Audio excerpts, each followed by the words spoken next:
Et j'ai commencé à dessiner des princesses. Et je me rappelle, il y a une fille, Rachel, qui m'avait dit « Ouais, Naomi, tu dessines hyper bien et tout, est-ce que tu pourrais m'en faire un aussi ?» Je lui ai dit « Ok. » Voilà. Et il y a d'autres élèves qui sont venus me demander des dessins, mais c'est très anodin, mais des étoiles, je sais pas, des trucs hyper... Des rosaces. Les rosaces, c'était hyper populaire en élémentaire. Et je les vendais à entre 20 et 50 centimes à l'école. Sur la maquette, elle sera en carton.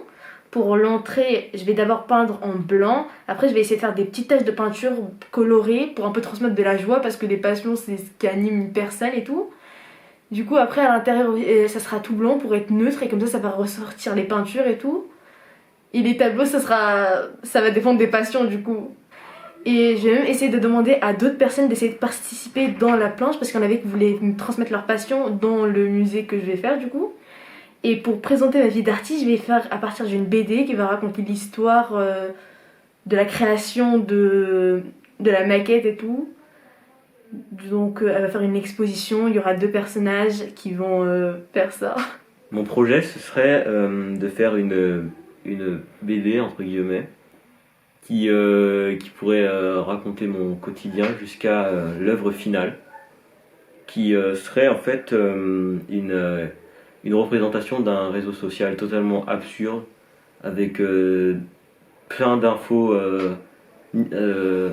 qui n'ont aucun sens. Parce que je suis quelqu'un qui était dans le dessin. J'ai toujours été dans le dessin, je faisais pas beaucoup de peinture, je faisais pas de sculpture, de tout ça. Et depuis que je suis rentrée justement en art plastique, j'explore tout. Tout ce qu'on peut nous faire explorer en art, et puis c'est vraiment pratique, quoi. Je pense toujours à l'avenir qui peut m'attendre, même si je pense pas vraiment que je continuerai dans l'avenir un travail en rapport avec l'art. Je sais que je vais toujours aimer faire ça, et je sais que quand j'aurai du temps libre ou etc., je continuerai à dessiner comme je le peux. Donc je me dis que faire 3 heures, c'est pas non plus inutile parce que ça me permet d'avoir un temps attribué pour faire ce que j'aime. On est des élèves de la seconde 202 de l'option art plastique. Donc moi je suis Rayana et... Ah non. Ça va être en plutôt grand format. Ça va être sombre. Il y aura une petite touche de lumière et ça va être... Et ça va être vraiment une atmosphère pas rassurante, on va dire, un peu effrayante. C'est un peu... oui, c'est... voilà quoi. Et comment dire, donc il y aura un arbre. Donc la toile, il y aura 2 parties. Donc dans la partie supérieure, il y aura un arbre qui représentera la vie. Et donc du coup, il sera, on va dire, entouré de côtes immenses, on va dire. Et donc du coup, ces côtes-là, ce seront les ossements d'un démon qui aura une emprise sur cet arbre, donc du coup sur la vie. Et donc du coup, dans la partie inférieure, il y aura le démon. Et on va dire que ça sera l'un des éléments majeurs. Donc, voilà, et qui sera mis en valeur. Il y a beaucoup d'artistes qui me plaisent, notamment des artistes peintres, et actuels surtout, et beaucoup le street art aussi. Ça me parle beaucoup. Et je m'en inspire je m'en inspire beaucoup pour dessiner ou créer. J'ai C215, Os Gemeos et Jace. C'est les 3 qui me viennent directement à l'esprit. Notre projet, c'est de faire un GIF, donc une vidéo répétée. GIF. Un GIF. Je dis GIF, moi. Oui, donc, un GIF sur les femmes battues. Donc en gros, ça sera des photographies. Oui. Sur un fond noir avec des plumes. Sur la photographie, il y aura des femmes. Des paillettes. Du rouge pour la peur. Et le... La colère. Oui. Et le bleu sera pour la tristesse. Les larmes qui coulent. Parce qu'elle est triste.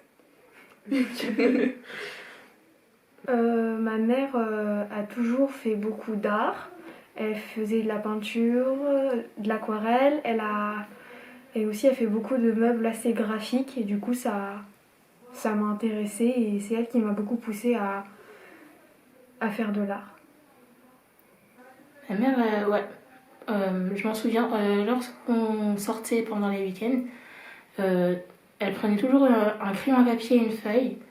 Et comme on n'avait pas de voiture, on empruntait les transports en commun et elle dessinait des sacs à main et tout. Elle montrait les bases de dessin et c'est comme ça que j'ai pu.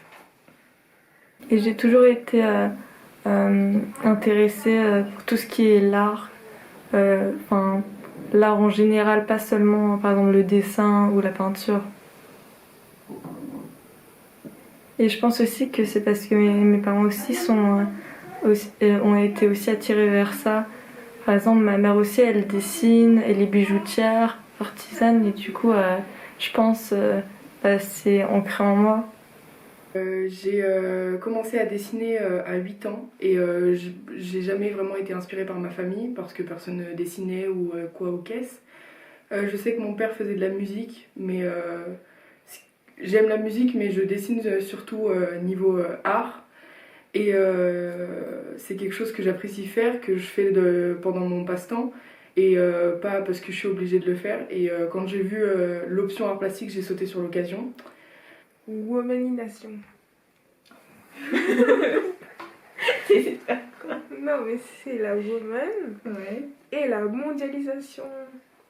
Genre en mode, c'est les femmes du monde. Ok. Enfin, je sais pas si c'est bon. Au début, c'était surtout des bonhommes bâtons et ça me permettait de m'exprimer d'une façon différente que par les mots ou par l'écrit, chose que quand j'étais petite, j'avais extrêmement de mal. Du coup, ça me permettait de m'exprimer du coup différemment par rapport aux autres. Et c'est vrai que j'ai eu beaucoup de difficultés quand j'étais plus petite. Du coup, ça m'a apporté quelque chose de plus. Du coup, aujourd'hui, j'aime toujours. Du coup, j'ai continué. Ce serait très coloré. Enfin, il y aurait un côté très coloré et l'autre très sombre. Il y aurait aussi beaucoup de démesures pour montrer du coup la folie justement. Et un côté, j'aimerais aussi représenter une facette de canalisation, genre la folie qui se canalise, qui est contenue. Je m'appelle Manon Réplin, j'ai 15 ans, je suis en seconde 12 à Darius Milhaud. J'avais mis l'Amérique sur enfin pas le centre de la pupille mais autour. Ensuite un peu plus à l'intérieur j'avais mis l'Europe et après j'avais mis la Lune pour faire le petit reflet. Et pour le reste en fait j'avais prévu le truc là dans le coin de l'œil là, que ça soit le soleil, sauf que j'avais pas forcément fait d'effort dessus, donc je pense que je vais faire plus d'efforts. Après pour les cils, je pense que je vais peut-être faire les ceintures de météorites qu'on voit dans le ciel des fois. Et en gros, on est représenté par des fruits et des légumes. Et dans ce livret, on va raconter notre quotidien.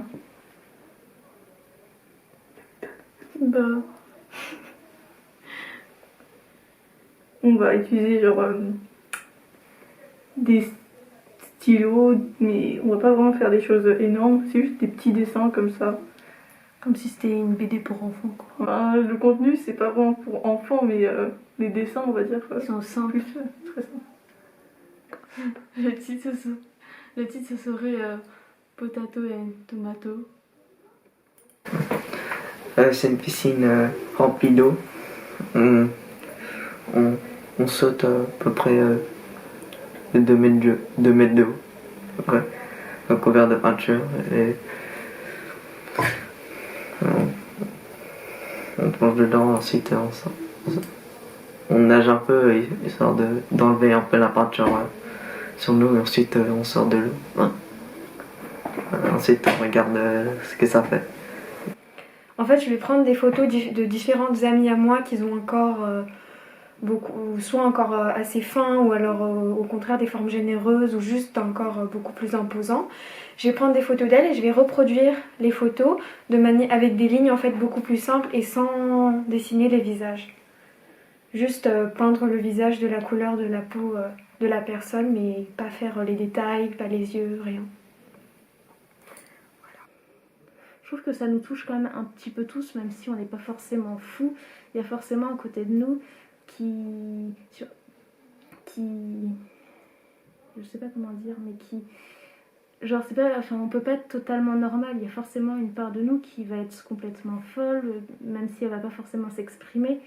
Et du coup j'aimerais refaire ressortir ça. Ça va être surtout du surréalisme. Enfin je vais venir plus ou moins prendre ce que je crée, par exemple dans mes rêves ou ce que je crée moi-même, et je vais venir le dessiner pour lui donner une forme, pour justement qu'il soit plus vraiment si imaginaire que ça. Et maintenant j'essaye justement de prendre ces personnages un peu surréalistes et de leur donner un côté réaliste. En ce moment je dessine surtout, enfin j'essaye d'approfondir 5 personnages que j'ai créés de toutes pièces et ils sont assez différents. Chacun, ils ont déjà ce sont toutes des filles parce que c'est plus facile pour moi de m'exprimer du côté de mon point de vue vu que je suis moi-même une fille. Mais j'ai aussi le projet de rajouter un garçon pour qu'il y ait un petit peu plus de diversité. Et du coup, ces 5 filles sont toutes différentes. Elles ont toutes eu un parcours différent et plus bizarre les uns que les autres. Et il y en a certaines qui ont été bouleversées psychologiquement ou qui ont eu un traumatisme. Et du coup, par elles, j'aimerais du coup faire passer un message pour dire que même si on a eu ce traumatisme, on peut s'en sortir.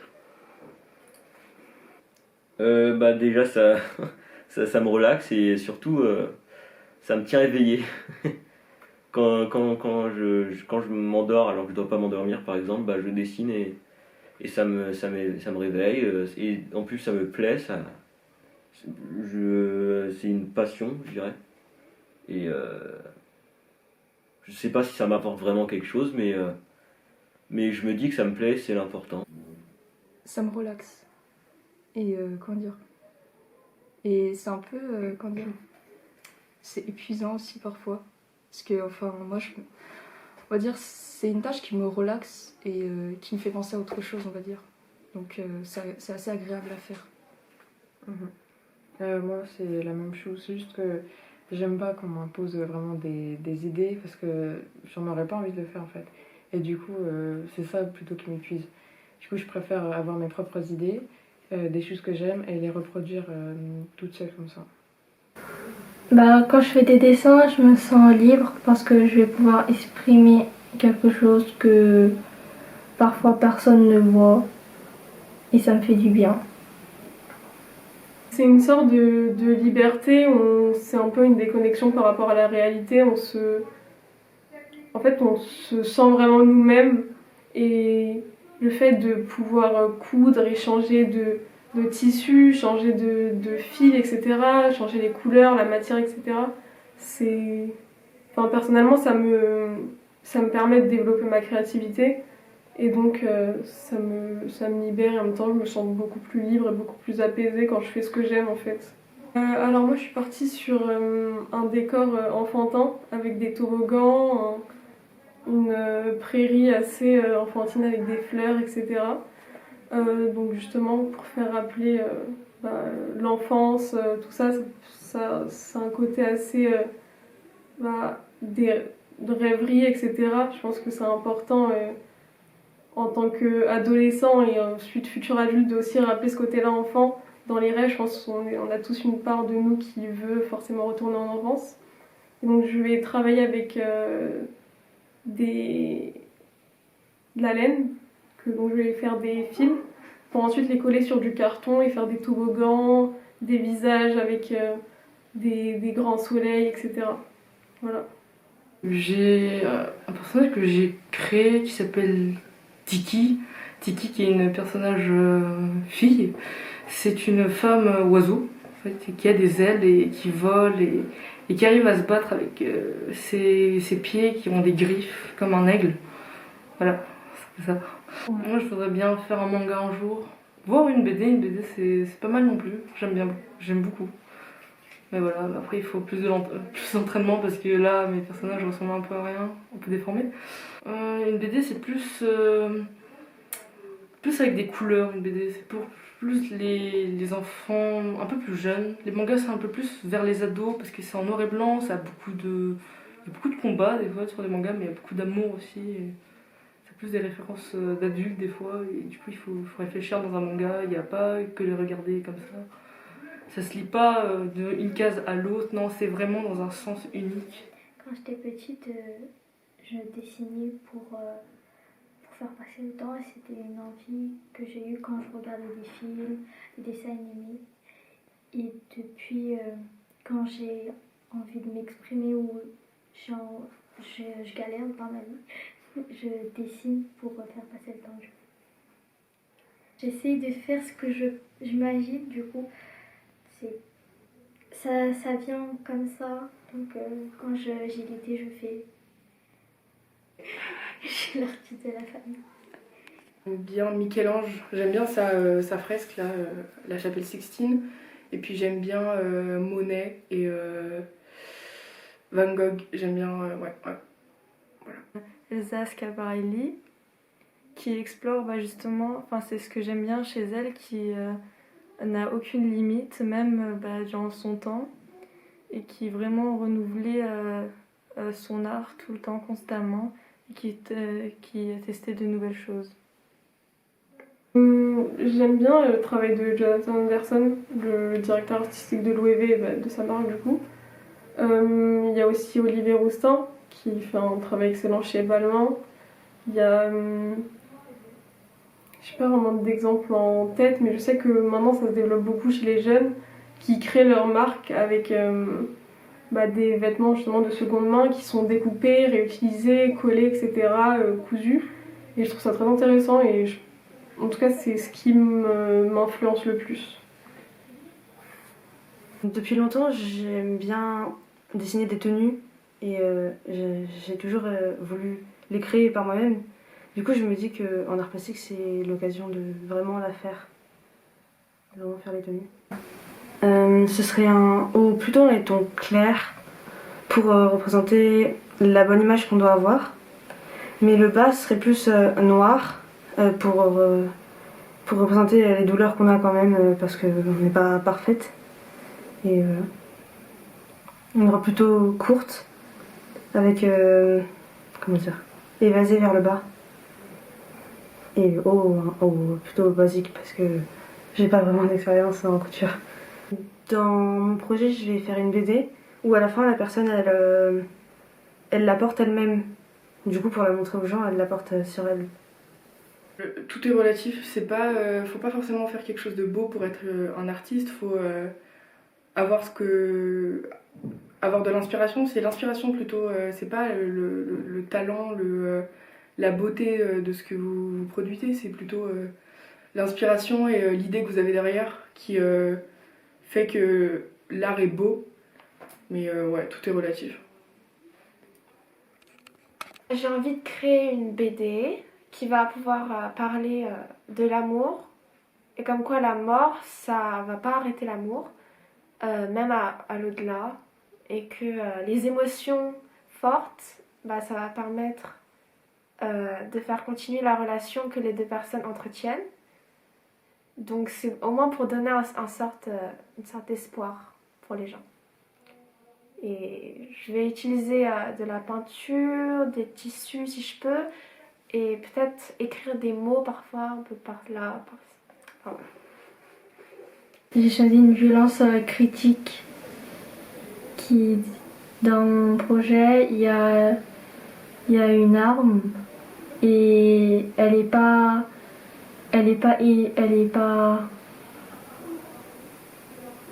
comment on dit? Elle agresse pas les gens, elle est inoffensive pour eux Du coup, il y a une personne qui la trouve et elle joue avec. Pour l'arme, je la ferais plutôt flashy pour qu'on la remarque beaucoup et pour qu'on voit bien sa présence. Donc je suis en train de faire une BD qui raconte ma vie d'artiste dans laquelle je vais un petit peu casser les codes et les limites entre l'art et la mode et prouver qu'on peut aussi retrouver de l'art dans la mode. En fait, on pense que la mode c'est juste une industrie, mais c'est aussi un art et c'est ça que je veux prouver et diffuser. Moi, je pense à modéliste parce que styliste, c'est pas que ça m'intéresse moins, mais il y a moins ce rapport au matériel, etc. Et donc ça m'intéresse beaucoup moins. Et alors que modéliste, on est directement en contact avec la couture et on travaille vraiment avec la matière, les différentes formes, etc. Et c'est vraiment ça qui m'intéresse. J'aimerais bien tenter l'école du Perret pour ensuite faire un DN-Made, mais je sais pas, je suis pas sûre, il faut une remise à niveau. Mais en tout cas, ce serait l'école de mes rêves et voilà, donc je pense continuer dans les arts. Je pense que j'en ai besoin et je me vois pas forcément travailler, apprendre des choses par cœur qui forcément où je serais pas aussi épanouie que dans l'art en tout cas. Et je pense que la couture c'est ce qui me correspond le plus dans ce domaine-là, donc voilà. Enfin, une école d'art, mais je pense pas les beaux-arts. Il y a une école qui m'intéresse qui est à Londres, c'est Central Saint-Martin, l'école Central Saint-Martin à Londres.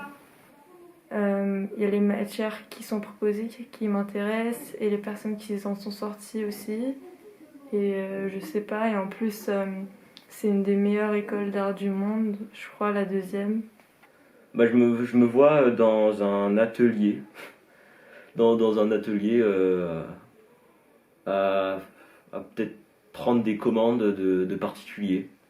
Ça me plairait de faire ça. Je me vois plutôt dans une étude de langue étrangère, plus dans l'anglais. Et donc ça n'a pas beaucoup de rapport avec l'art, mais après il y a l'art d'écrire que j'aime bien, donc peut-être que je me lancerai dans ça, ouais.